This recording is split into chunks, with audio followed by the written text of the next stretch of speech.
viewers, and welcome to the YouTube channel of Wings A Kudan. So let's make it together. Hello everyone, I hope you all are good and you're having a good day. So we are here with your lecture 8, that is MCQs on environmental pollution, right? So let's start with the first question. So it says like, which one of the following plant is effective in reducing water pollution and is also useful for producing biogas? So कौन सा एक plant है जो effective है in reducing the water pollution और जो useful है for producing the water that is producing the biogas के लिए important है? So it is A. Eucalyptus, B. Salvinia, C. Water hyacinth, or D. Lotus. So what is the correct answer?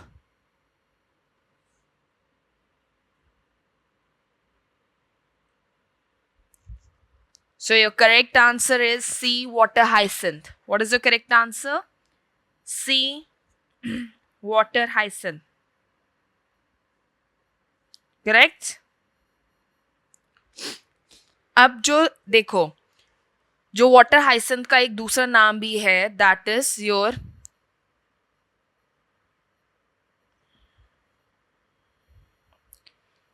इकोनिया क्रेसीप्स, ठीक है? इकोनिया क्रेसीप्स भी कहा जाता है वाटर हाइसेंथ को, ठीक है? साल्विनिया भी है, ठीक है? लोटस और यूक्लिप्टस की तो बात छोड़ दो, पीछे अगर बचा था तो साल्विनिया वाटर हाइसेंथ, पर ज्यादा अगर देखा जाए तो वाटर हाइसेंथ है एज कंपैरेटिवली साल्विनिया भी गुड है, ओके?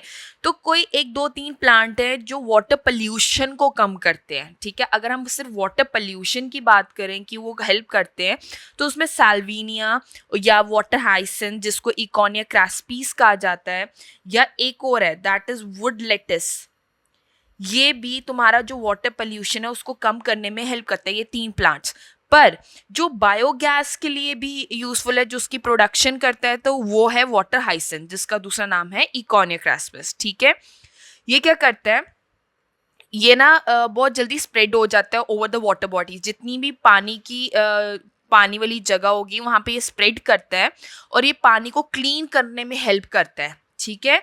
और ये क्या करता है, इसका रिमार्केबल कैपेसिटी है फॉर रिमूविंग या फॉर एब्जॉर्बिंग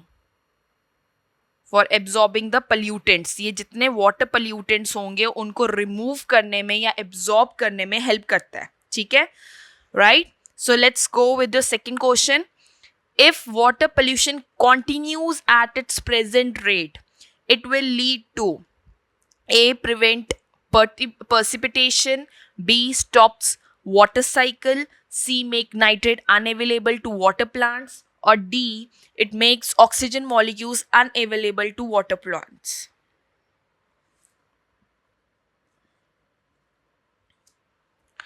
So किसके लिए चाहिए? वाटर पोल्यूशन अगर कंटिन्यू रहता है तो क्या होगा? Obviously it will make oxygen molecules available to water plants, या वाटर जो प्लांट्स होंगे या जो विद इन वाटर बॉडीज होंगी उनके लिए क्या हो जाएगा? उनको किल करेगा बेसिकली, है ना? तो ये जरूरी है, तो उसकी वजह से क्या हो जाएगा, ऑक्सीजन मॉलिक्यूल्स कम हो जाएंगे अगर वाटर पोल्यूशन इंक्रीज करता है, ठीक है? तो ये क्या करेगा, तुम्हारी जो फूड चेन है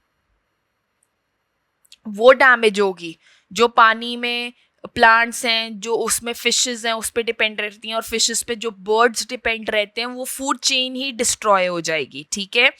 और क्या होगा, अगर हम कंज्यूम करेंगे ह्यूमंस, तो हार्ट, लीवर और किडनी को इफेक्ट करेगा, डायरिया होगा, कैंसर होने के चांसेस हैं, कॉलरा होने के चांसेस हैं, राइट? और ये क्या करता है, अगर ये वाटर प्लांट्स को नहीं मिला तो क्या होगा, ऑक्सीजन लेवल, ठीक है, वो कम हो जाएगा और उनको क्या करेगा, प्लांट्स मर जाएंगे, राइट? इवन उसकी वजह से क्या होगा, फिश उन पे डिपेंड रहती है, तो there will be dead fish, crabs और बर्ड्स मर जाएंगे, क्योंकि फिश पे कौन डिपेंड रहता है, दैट इज बर्ड्स, ठीक है ना? हमने एक लाइफ साइकिल पढ़ी है, ये फूड साइकिल पढ़ी थी, ठीक है? Now let's move to next question. A noise level of 100 decibel would correspond to A. Ordinary conversation, B. Just audible sound, C. Sound from a noisy street, or D. Noise from a machine shop. तो noise level of 100 decibel वो ये किसके related है अगर 100 decibel हो? So it is related to noise from a machine shop. ठीक है, noise from a machine shop जो है उसमें 100 डेसिबल साउंड होती है. ठीक है, नाउ कुछ टर्म्स हैं, you should know that. Normal conversation के लिए आई hope you everybody know that 60 decibel जो होती है इट्स अ नॉर्मल कॉन्वर्जेशन के लिए होती है. ठीक है, अगर हम बात करेंगे फ्रॉम अ नॉइजी स्ट्रीट की बात करेंगे, ठीक है ना, जो नॉइजी स्ट्रीट्स हों तो उसमें कितनी होती है? It is 70 decibel from your noisy street. ठीक है, उसमें जो होती है दैट इज 70 डेसिबल साउंड होती है. ठीक है, अलार्म क्लॉक की कितनी होती है?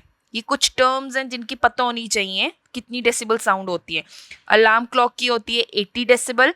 नॉर्मली तो मैंने बता दिया 60 होना चाहिए. अलार्म क्लॉक की होती है 80, नॉइजी स्ट्रीट इज 70 डेसिबल.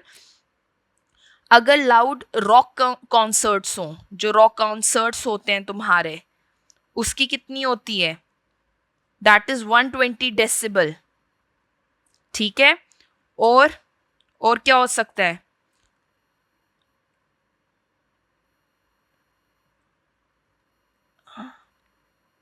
और लॉन मोनर हो गया. ठीक है, उसकी कितनी होती है? 90 डेसिबल साउंड. ठीक है, तो तुम्हें ये कुछ चीजें पता होनी चाहिए. नॉर्मल कॉन्वर्जेशन की होती है 60 डेसिबल, लाउड रॉक कॉन्सर्ट्स की होती है 120 डेसिबल, अलार्म क्लॉक की 80 डेसिबल, और जो बिजी स्ट्रीट या ट्रैफिक्स होते हैं या बिल्डिंग नॉइज होती है या मशीन शॉप वगैरह है, ये जो होते हैं इनके 70 मशीन शॉप की तो 100 डेसिबल होती है और बिल्डिंग नॉइज वगैरह की 70 डेसिबल होती है. ठीक है, ये पता होना चाहिए. Now which of the following is produced during the formation of photochemical smoke के टाइम क्या बनता है? A. Hydrocarbons, B. Nitrogen oxide, C. Ozone या D. Methane. So what is made during the photochemical smog? So B is your correct answer, that is nitrogen oxide. अब basically होता क्या है कि जो तुम्हारी यूवी लाइट होती है, ठीक है, सन से जो यूवी लाइट होगी वो रिएक्ट करती है किसके साथ? नाइट्रोजन ऑक्साइड के साथ रिएक्ट करती है एटमॉस्फेयर में. ठीक है, जिसकी वजह से फोटोकेमिकल स्मॉग टेक प्लेस करता है. ठीक है, ये हमने पढ़ा हुआ है. ठीक है, और ये नाइट्रोजन ऑक्साइड कैसे बनता है? एयर में नाइट्रोजन ऑक्साइड कैसे बनता है? ये बर्निंग ऑफ फॉसिल फ्यूल्स, जब फॉसिल फ्यूल्स जब जलाए जाते हैं उससे जो होता है तुम्हारा नाइट्रोजन ऑक्साइड बनता है और वो रिएक्ट करता है यूवी लाइट फ्रॉम द सन. ठीक है, that is your ultraviolet radiations के साथ ये कंबाइन करके ये जो होगा स्मॉग, फोटोकेमिकल स्मॉग फॉर्म करेगा. ठीक है, अब क्या होता है फर्दर अगर ये इंक्रीज होता है, ठीक है ना, अब फर्दर इंक्रीज होगा तो इसका जो नाइट्रोजन डाइऑक्साइड है, ठीक है, वो फर्दर जो अगर ये फर्दर इंक्रीज करे और ये क्या करेगा, जो नाइट्रोजन डाइऑक्साइड होता है मॉलिक्यूल वो फर्दर ओजोन लेयर भी फॉर्म करता है. ठीक है, नाइट्रिक एसिड फॉर्म करता है या एल्डिहाइड्स फॉर्म करता है अगर ये फर्दर इंक्रीज किया जाए. और अगर तुम्हें क्वेश्चन आ जाए कि ऑप्शन दिया हो तो तुम लिख सकते हो your nitrogen oxide and ozone, अगर तुम्हें ऐसे कॉम्बिनेशंस में आ जाए. पर अभी के लिए अगर देखा जाए फोटोकेमिकल स्मॉग क्या बनाता है, वो सिर्फ नाइट्रोजन ऑक्साइड बनाता है. ठीक है, पर अगर फर्दर इंक्रीज करे, राइट, अगर ये फर्दर इंक्रीज करेगा तो ये नाइट्रोजन डाइऑक्साइड में जब बन जाएगा, इसका जो एक वेरिएंट है नाइट्रोजन ऑक्साइड्स का, ऑक्साइड्स ऑफ नाइट्रोजन का, उसमें अगर नाइट्रोजन डाइऑक्साइड बने तो वो फर्दर क्या बनाता है, nitric acids and ozone layer बना देगा. ठीक है, Which of the following can be found as a pollutant in drinking water in some parts of India? A. Fluoride, B. Sorbitol, C. Arsenic, D. Uranium. So choose your correct answer. What is your correct answer? A, B, C, B, C, D, A, C, D, or A and D?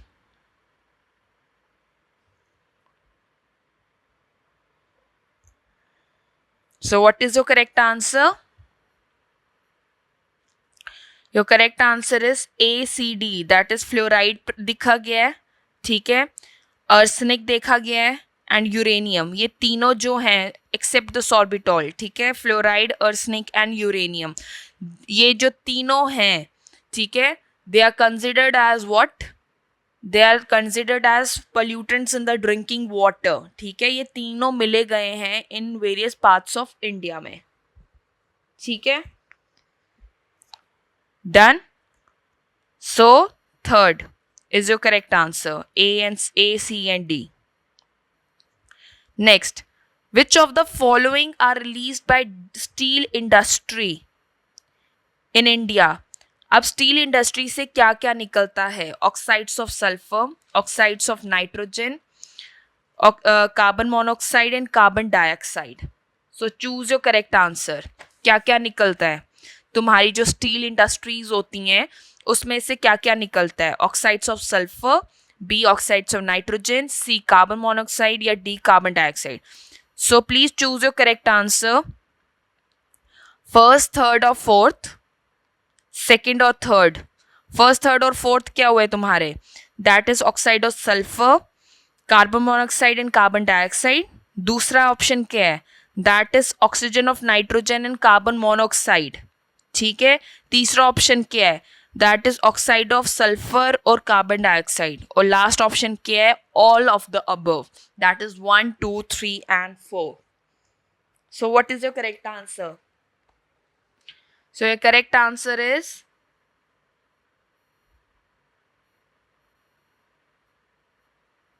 oxides of sulfur, oxides of nitrogen, carbon dioxide, monoxide and carbon dioxide. These four all are released from the steel industry, right? So चारों correct है. ठीक है, तो basically क्या होता है, जो Coke होती है जब वो रिएक्ट करती है आयरन ओर के साथ, ठीक है, तो वो रिलीज करता है आयरन और जनरेट करता है क्या? कार्बन मोनोऑक्साइड और कार्बन डाइऑक्साइड रिलीज करता है. ठीक है, अब कोल भी यूज किया जाता है. ठीक है, तो उस कोल की वजह से क्या होता है? ऑक्साइड्स ऑफ आयरन भी रिलीज होते हैं और ऑक्साइड्स ऑफ नाइट्रोजन भी रिलीज होते हैं. ठीक है, तो स्टील इंडस्ट्री से तुम्हारा कार्बन मोनोऑक्साइड और कार्बन डाइऑक्साइड भी रिलीज होता है और oxides of sulphur, oxides of nitrogen भी रिलीज होते हैं. Next, what is the role of UV radiations in the water purification system में उसका क्या रोल है? It kills the harmful microorganisms in water. It removes all the undesirable odor from the water. It quickens the sedimentation of solid particles, or it removes the turbidity, means clarity, and improves the clarity of the water. So what is the correct answer? UV radiation करता क्या है?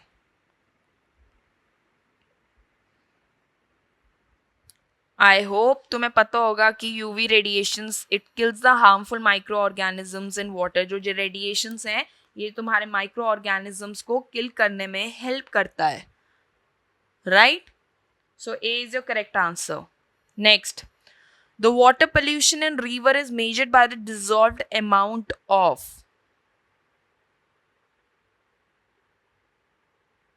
ए chlorine, B ozone, C nitrogen और D oxygen. तो हम water pollution जो होगा उसको कैसे मेजर किया जाता है? I hope you know the answer. It's very clear, D oxygen. I hope तुमने वो केमिकल ऑक्सीजन डिमांड और बायोलॉजिकल ऑक्सीजन डिमांड पढ़ा है ना? पढ़ा है या नहीं पढ़ा है? तो उसमें ये एक्सप्लेन किया हुआ है कि ऑक्सीजन डिमांड की देखना, क्वालिटी, राइट? हमने ये पढ़ा हुआ है. इंडिकेटर होता है वाटर का. ठीक है, तो हम कैसे देखते हैं कि वाटर कितनी पल्यूट हो गई है? बाय द ऑक्सीजन लेवल्स देखकर, right? D is your correct answer. Now the Taj Mahal is in danger because of, क्यों है in danger? A water pollution in Yamuna, due to water pollution in Yamuna, या B stealing of marble bricks, bricks जो है marbles हैं वो steel हो रही हैं, या decaying of the marble due to its large age factor, बहुत पुराना हो गया मार्बल इसलिए, या air pollution to nearby industries. So I hope you know the answer. Your correct answer is D, air pollution to nearby industries. अगर तुम्हें पता होगा क्योंकि नियर बाय इंडस्ट्रीज प्रेजेंट हैं वो एयर पोल्यूशन कॉज करिए जिसकी वजह से उसके मार्बल्स किस कलर के हो रहे थे. I hope I told you yellowing take place कर रही है, जो मार्बल्स हैं वो येलो कलर के हो रहे हैं क्योंकि किसकी वजह से? सल्फर ऑक्साइड्स ऑफ सल्फर की वजह से या सल्फर डाइऑक्साइड की वजह से वो एयर पोल्यूशन कॉज कर रहा है जिसकी वजह से जो मार्बल्स हैं वो येलो कलर के हो रहे हैं. राइट, हमने ये पढ़ा है. Next question, primary pollutants are those. Primary क्या होते हैं? प्राइमरी पोल्यूटेंट क्या होते हैं? Which cause large amount of pollution, which primarily occurs from natural resources, which are emitted from a source directly into the atmosphere, or none of the above. तो primary pollutants क्या होते हैं? Primary pollutants होते हैं तुम्हारे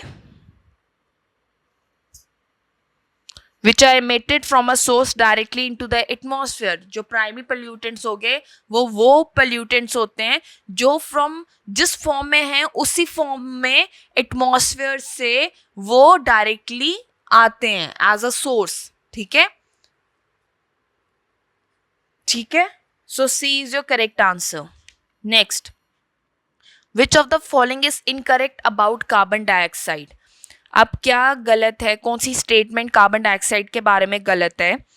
it is a colourless and odourless gas, it is an important green house gas, carbon dioxide comes only from a anthropogenic sources, और none is correct. कौन सा आंसर करेक्ट है इसके बारे में? देखो, पहली चीज हमें पता है जो कार्बन डाइऑक्साइड है वो कलरलेस और ऑर्डरलेस गैस है. First is correct. ठीक है, हमें ये भी पता है कि ये जो है इम्पॉर्टेंट ग्रीन हाउस गैस है. राइट, क्योंकि यही ग्लोबल वार्मिंग के लिए रिस्पॉन्सिबल है, हमने ये भी पढ़ा है.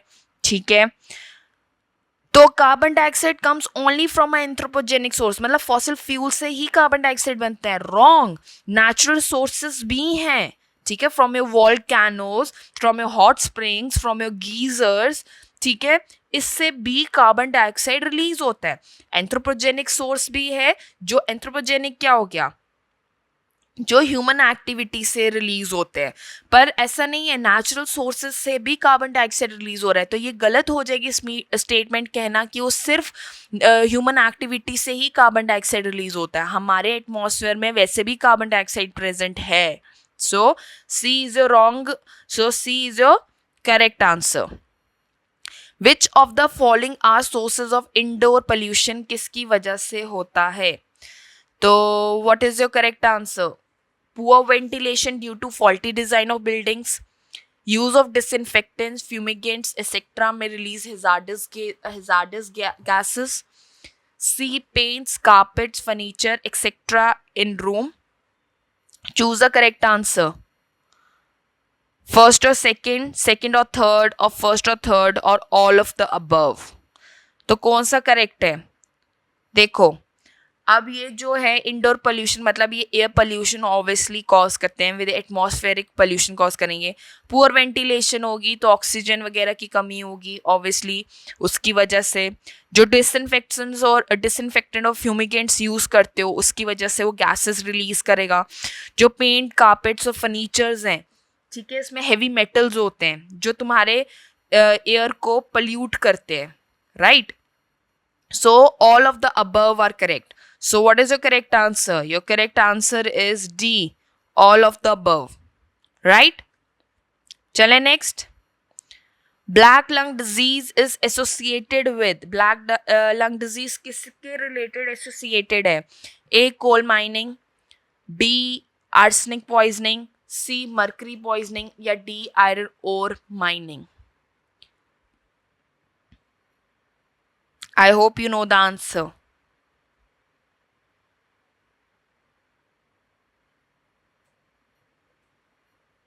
So your correct answer is coal mining. Black lung disease मैंने तुम्हें बताया था वो किसकी वजह से होता है, जो कोल इंडस्ट्रीज में काम करते हैं। और मैंने एक ये बताया था कि जो वाइट लंग डिजीज भी होता है वो किसकी वजह से होता है, वाइट लंग डिजीज होता है एस्बेस्टोस की वजह से।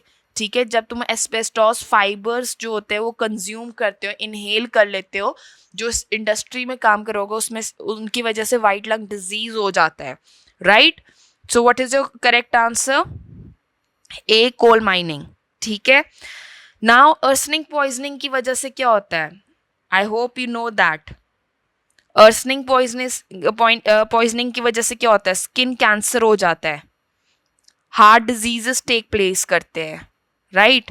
मर्करी पॉइजनिंग की वजह से क्या होता है, मिनामाता डिजीज, मिनामाता डिजीज या जिसको कहा जाता है पिंक डिजीज, ये भी आ सकता है। मिनामाता डिजीज या क्या कहा जाता है, पिंक डिजीज कहा जाता है, जिसमें तुम्हारी जो स्किन है वो पील ऑफ हो जाती है और वो पिंक कलर की होती है। ठीक है, और इसकी वजह से मर्करी की वजह से क्या होता है, किडनी प्रॉब्लम्स भी हो सकती हैं, राइट।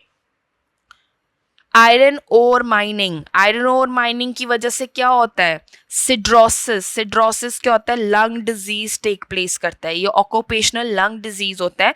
जब तुम बहुत सारा डस्ट इनहेल करते हो या जो फ्यूम्स होंगे या गैसेस होंगी आयरन या आयरन ऑक्साइड्स की, आयरन की जब तुम बहुत सारे गैसेस या डस्ट जो इनहेल करोगे वो लंग कैंसर कॉज करेगा।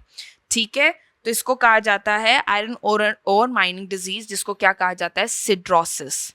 ठीक है, ये मैं इसलिए बता रही हूँ कि इनकेस इनमें से देखो तुम्हारे 4 क्वेश्चन निकल गए। अर्सनिंग पॉइजनिंग की वजह से क्या होता है, मर्करी पॉइजनिंग की वजह से क्या होता है, और आयरन ओर माइनिंग की वजह से क्या होता है।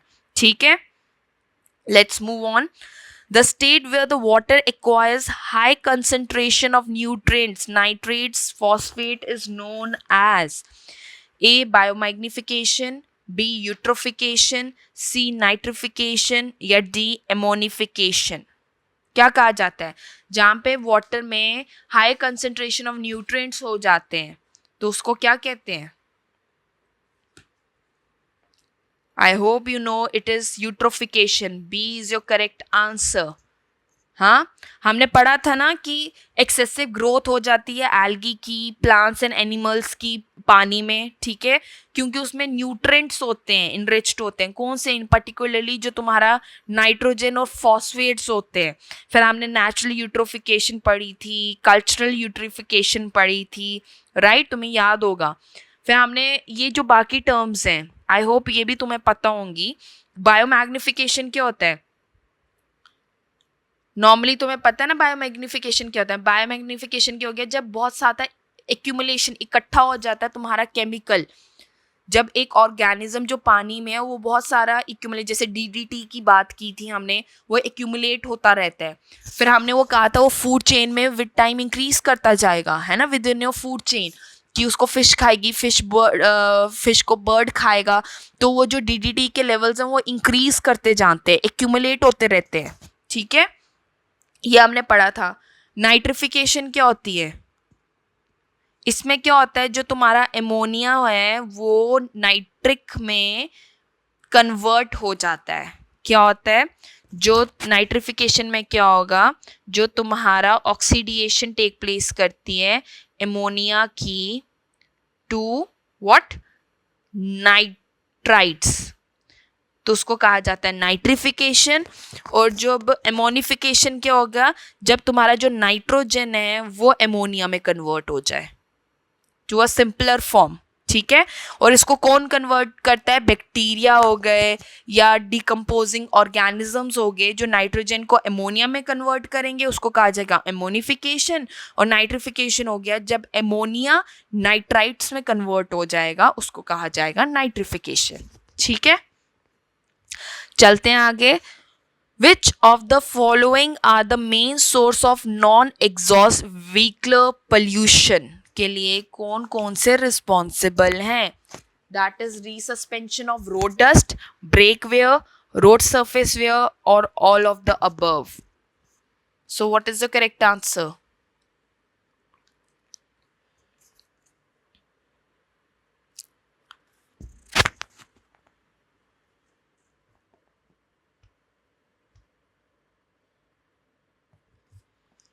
देखो यहाँ पे मत कंफ्यूज होना, अब जो नॉन एग्जॉस्ट जो होते हैं, जो कार वार चलाते हैं, उनको पता होगा। ये बेसिकली रिलीज होता है जब, ये बेसिकली होता है जब कोई मैकेनिकल प्रोसेस चल रहा हो।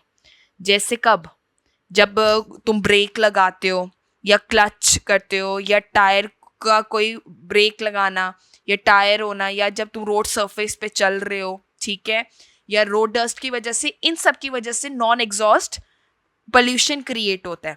तो ये क्या रिलीज करता है? ये रिलीज करता है carbon dioxide, nitrogen, water vapour, oxygen release करता है इनटू द एयर। ठीक है जी। तो ये रिलीज होता है ड्यूरिंग द मैकेनिकल प्रोसेस। जब कोई तुमने ब्रेक लगाई जोर से, वो रोड सरफेस के साथ लगा, तब जो गैसेस रिलीज होते हैं, ठीक है, तो उनके मेन सोर्स क्या? उन्होंने कहा कि non exhaust vehicular pollution cause करने के लिए कौन कौन रिस्पॉन्सिबल है? रोड डस्ट की वजह से, ठीक है, जो रोड डस्ट जब होगा, कार चल रही है तुम्हारी, वहाँ से जब रोड डस्ट है वो हवा में जाएगी, ठीक है, ब्रेक वेयर की वजह से, रोड सरफेस वेयर की वजह से, इन तीनों की वजह से तुम्हारा basically non exhaust vehicular pollution cause होगा। So D is your correct answer. जब कोई भी मैकेनिकल प्रोसेसेस टेक प्लेस करते हैं, ठीक है, उसकी वजह से तुम्हारा non exhaust emissions take place करती हैं, जनरेट होती हैं, ठीक है। Now itai disease in Japan occur due to the poisoning of A lead, B mercury, C cadmium या डी आर्सेनिक। किसकी वजह से हुआ था itai disease in Japan?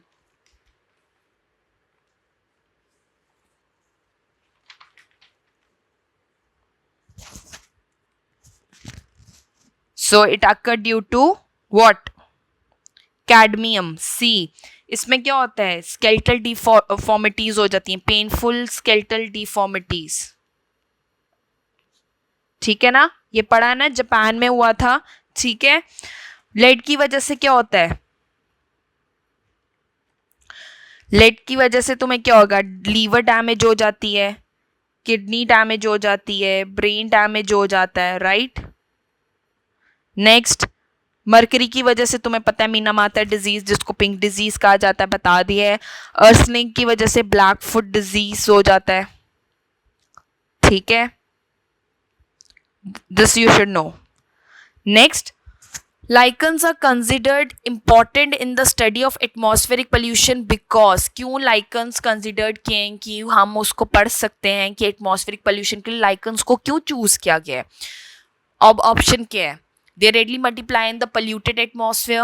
They are sensitive to air pollutants. They efficiently purify the atmosphere. या both B and C. Obviously, ये कहाँ purify करेंगे? एटमॉस्फेयर को थोड़ा प्यूरिफाई करते हैं, तो C तो रॉन्ग है। अगर C रॉन्ग है तो बोथ B and C भी रॉन्ग हो गए। नेक्स्ट, ये बोथ B and C वाला तो ऑप्शन गया, C तो रॉन्ग है। नाउ अब दो बच्चे, they readily multiply in the polluted atmosphere, कहाँ ये मल्टीप्लाई होते हैं? ठीक है, ये सेंसिटिव होते हैं एयर पोल्यूटेंट्स के लिए। बेसिकली जब भी पोल्यूशन टेक प्लेस करता है हवा में तो ये मर जाते हैं, ठीक है। तो ये हम इसको यूज करते हैं कि ऑब्वियसली अगर एयर पोल्यूशन या देखना है कि कितना पोल्यूशन हो चुका है, ठीक है, हमें चेक करना है, तो उसके लिए हम लाइकन्स को यूज करते हैं, क्योंकि अगर पोल्यूशन होगा हवा में, एटमॉस्फेरिक पोल्यूशन, तो लाइकन्स मर जाएंगे, वो सेंसिटिव होते हैं तो मर जाएंगे, तो उससे हमें पता चल जाएगा अच्छा जी ये एटमॉस्फेरिक पोल्यूशन कितना है, राइट। तो उसकी स्टडी के लिए हम लाइकन्स को यूज किया जाता है। So what is the correct answer? B. Bhopal gas tragedy जो हुई थी was by the leakage of which gas? कौन सी गैस की लीकेज की वजह से टेक प्लेस हुआ था? A helium, B isobutylene, C methyl isocyanate और डी नाइट्रोजन ट्राइफ्लोराइड।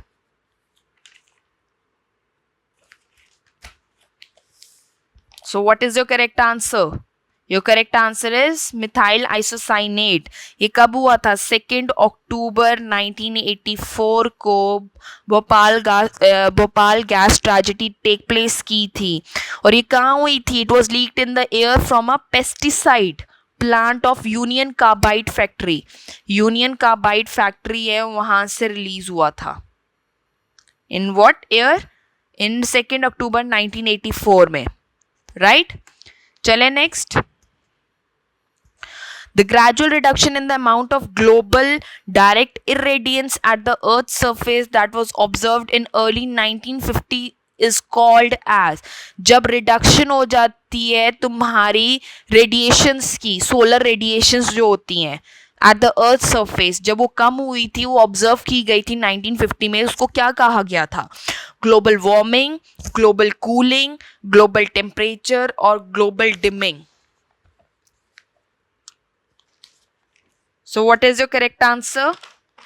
उसको क्या कहा गया था? It was called as global dimming. क्या कहा गया था? D, global dimming.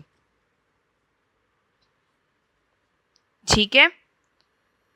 तो बेसिकली क्या होता है, इसमें क्या हुआ था, जब जो रेडिएशंस जो बेसिकली उनका अमाउंट कम हो गया था जो हमारे अर्थ सरफेस पे होती हैं, तो इसमें क्या होता है, बेसिकली सल्फर डाइऑक्साइड, ऑक्साइड्स जो हैं सल्फर के, वो रिलीज हो गए थे. ये सल्फर एरोसोल्स जो होते हैं ना, उनका जो लेवल है वो इंक्रीज हो गया था एटमॉस्फेयर में, क्योंकि ह्यूमन एक्शंस की वजह से जो सल्फर का लेवल है, सल्फर एरोसोल्स हैं, वो बहुत सारे इंक्रीज हो गए, जिसकी वजह से ग्लोबल डिमिंग टेक प्लेस कर गया था.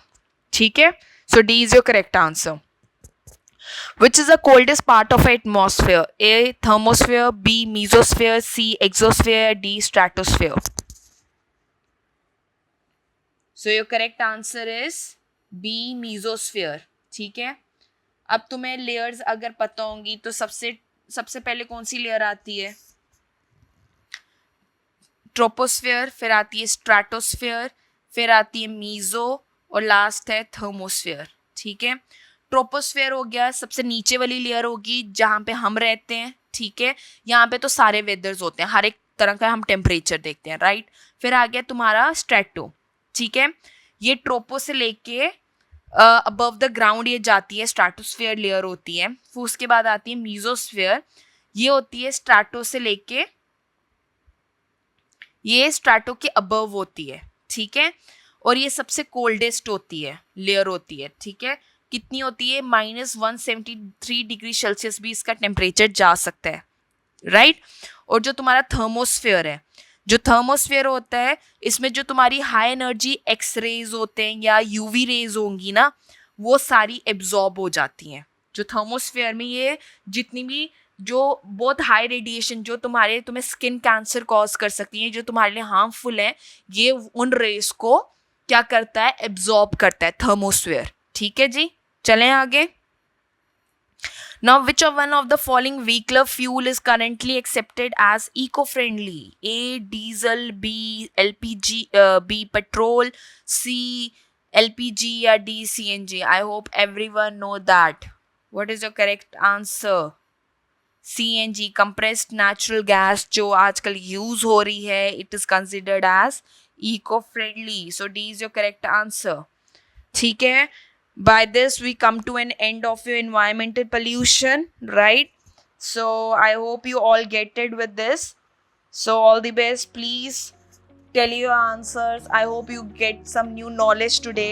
ठीक है. All the best and have a nice day. Thank you.